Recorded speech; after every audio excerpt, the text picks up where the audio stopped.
के विधायक बने हैं, इसलिए वीडियो सीओ नहीं, अगर चपरासी के सामने हमको बैठना पड़े तो बैठ के जनता की समस्या का समाधान करेंगे। ये हमारा पहला लक्ष्य है।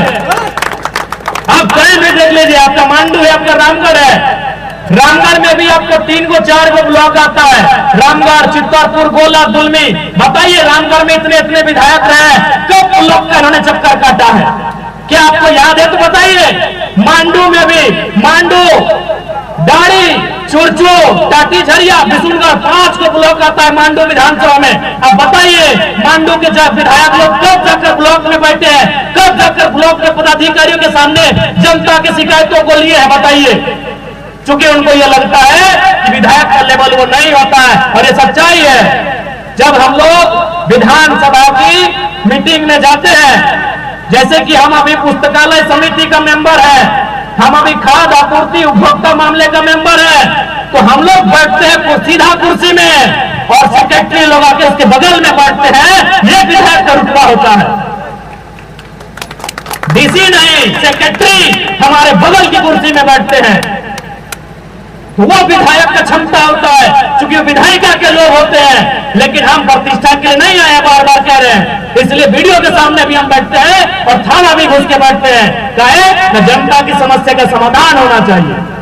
हमको भी पहले नहीं मालूम था कि भाई विधायक का, क्योंकि हम लोग सुनते थे, लेकिन जब विधानसभा का सत्र चला, हम दिशा की मीटिंग में भी गए, तो जब दिशा की मीटिंग में गए तो केवल गिरिडीह के डीसी हमारे लेवल की कुर्सी में बैठे थे, बाकी जिला के इंक्लूडिंग एसपी समेत जिला के जितने भी पदाधिकारी थे, सीनियर मोस्ट पदाधिकारी, वो हमसे नीचे बैठे हुए थे। एक विधायक का वो प्रोटोकॉल होता है।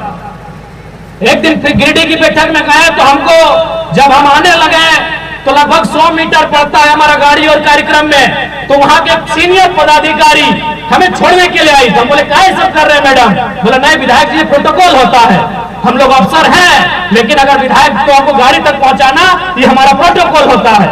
तो वो विधायक का प्रोटोकॉल होता है, वो विधायक की प्रतिष्ठा होती है, लेकिन हमने उन प्रतिष्ठाओं को कभी ख्याल नहीं किया है।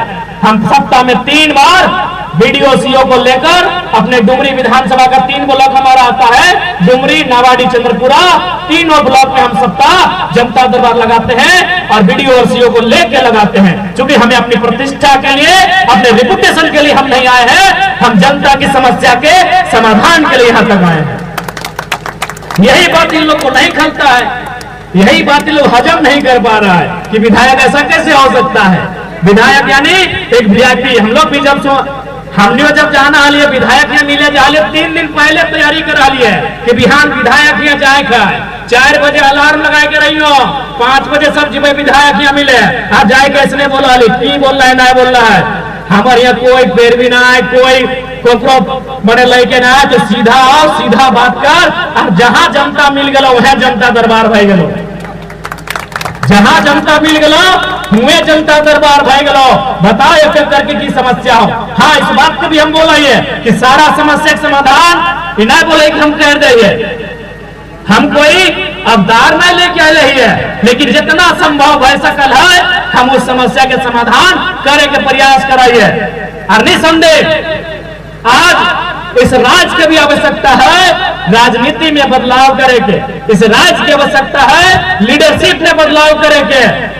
लेकिन आज इस राज्य के लीडरशिप किस हाल में है, कहां है, तो नहीं देखिए रहा। आज हर तरफ सरकार इतना निरंकुश अधीन, तमाम चाहे इस राज्य में माफिया रहे, तमाम अपराधिक किस्म के लोग इस राज्य में एकदम अपन मन के मर्जी काम कर रहा था। कारण कि लीडरशिप स्ट्रॉन्ग न है, कारण लीडरशिप डिसीजन मेकर न होने के कारण आज इस राज्य की दुर्दशा है। इसलिए इस राज्य के अगर बदलाव चाह, चूंकि 25 साल भय गया है, अगर आप नहीं बदलवाए तो शायद बदलाव की गुंजाइश तक न आता है। अगर बदलाव चाह तो सबसे पहले लीडरशिप में बदलाव करे। तो चूंकि भारत एक लोकतांत्रिक देश है और लोकतंत्र का आधार ही राजनीति है, और राजनीति में जो लोग हैं उनको विशेष लोगों को अगर वहां चुनकर भेजेंगे जहां से राजनीति संचालित होती है, जहां से भारत के लोकतंत्र की अवधारणा को रखा जाता है, तो निसंदेह बदलाव होगा। इसलिए 5 साल जाने में समय नहीं लगता है, लेकिन इस बार आपसे यही आग्रह होगी और हम 5 साल की बात भी नहीं करेंगे, अभी वर्तमान की बात करेंगे। अभी वर्तमान में जो परिस्थितियां तैयार हो रही हैं, निसंदेह रामगढ़ और मांडू के विधायक कोई भी चुनकर आए हैं, उनको बधाई। राजनीतिक मतभेद रहेगा, 2029 में भी उनसे हमारा मतभेद रहेगा फिलहाल, लेकिन वो जीत के आ चुके हैं, उसके लिए बधाई। लेकिन अगर वो विधायक है तो कोई दिक्कत नहीं, हमारे प्रत्याशियों को भी इतना मत मिला है कि इस क्षेत्र की, इस जनता की सेवा करने की योग्यता वो रखते हैं। आप बेहिचक उनकी सेवा करें। मैं अपने